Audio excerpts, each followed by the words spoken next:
Баршаңызға қайырлы күн. Бар жоғы 10 минутта дайын болатын табиғи сусынмен бөлісетін боламын. Витамин С-ға және де витамин В-ға бай бұл сусынымыз бар жоғы апельсин, лимон, имбир және де табиғи балдан тұрады.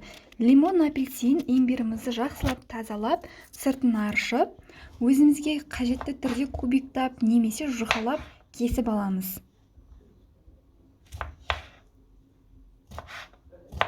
Қазір тұмаудың өршіп тұрған уақытында, вирустың өршіп тұрған уақытында біздің ағзамызға өте пайдалы табиғи сусын.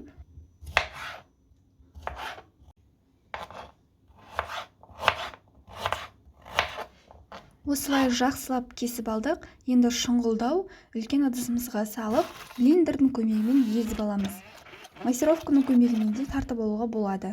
Біздің сусынымыз дайын болды. Оның үстіне табиғи балымызды салып, жақсылап араластырып аламыз. Біздің сусынымыз дайын болды.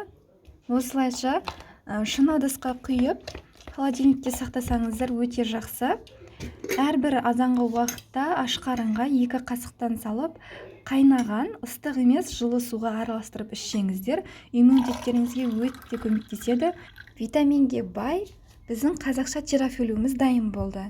Баршаңызға рахмет. Менің каналыма жазылып кетуді ұмытпаңыздар.